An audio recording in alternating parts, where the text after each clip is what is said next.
I'm going to share with you a story of this man who was driving down the road with his family. He had his wife and 3 small children in the car. They were in preparation for the holidays, going to see their family. And they were traveling, singing songs, talking and laughing. Then all of a sudden, out of nowhere, a car struck them from behind. The impact was so hard that it caused their car to spin out of control, and it flipped over its side multiple times before landing on a roof. The man was pulled out of the car by the emergency personnel who were scrambling around, but he kept looking at the vehicle, waiting for his wife and children to be taken out of the vehicle, but they were pronounced dead on the scene. As he watched the paramedics pull the lifeless bodies out of the vehicle, he remembered feeling so much pain. He was so angry. They told him that a drunk driver had struck him from behind. Later on that day, once the man was discharged from the hospital because his injuries were minor, he remembered crying out to God, why did he survive? He didn't understand why he survived that car accident. He'd rather have just died along with his wife and children, because that would have been far greater than the pain that he was left to feel, the immense pain of having that loss and that void of losing his entire family. He didn't understand why God had saved his life. 2 days later, when he walked back into his job, because he was a surgeon, he walked into the hospital.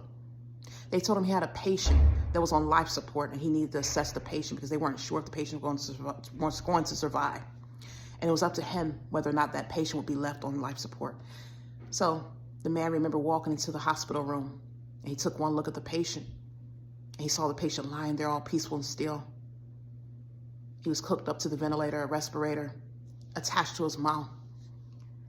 And he's looked at the man's face, and it was familiar. He didn't realize it was the same man who had crashed into his vehicle, striking his car and causing the death of his wife and children. The man choked back the pain that he felt as his emotions got the best of him. Tears began to spring from his eyes, and he felt a feeling of rage on the inside. But he went ahead and did what he was supposed to do, and he began to assess the patient. He knew that his patient was likely to pull through, but a part of him wanted to cut off his life support, just like he cut off the life support of his wife and children. The man struggled with his decision, but he finally decided that he wasn't going to pull the plug on this man's life. He was going to do the right thing and allow him to live. So he told the nurses to keep him on life support, that the patient should pull through. A week later, the patient came out of his coma, and we found out what the doctor had done for him. He thanked him. He apologized immensely. He apologized for causing the crash that took the lives of this man's wife and children. And he dedicated his life to Jesus Christ that same day.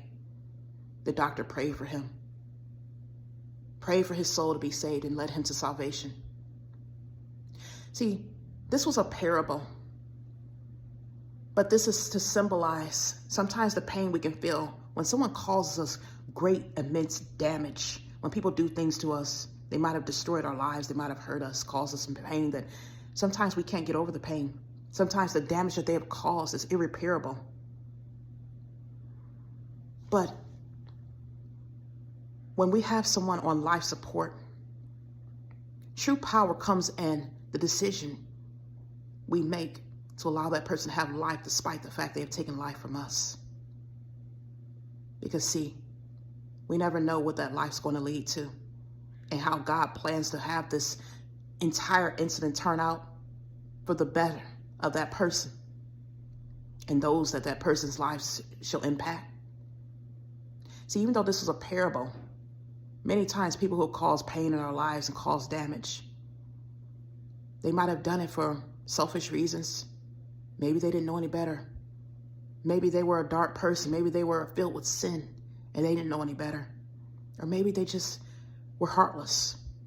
But all it takes is 1 ounce of mercy and gratitude and grace. Sometimes it takes that for a person to change their lives and turn it around for the better.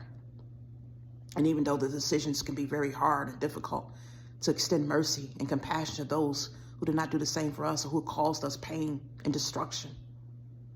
Sometimes that is what's needed for God to save the souls of those who are lost.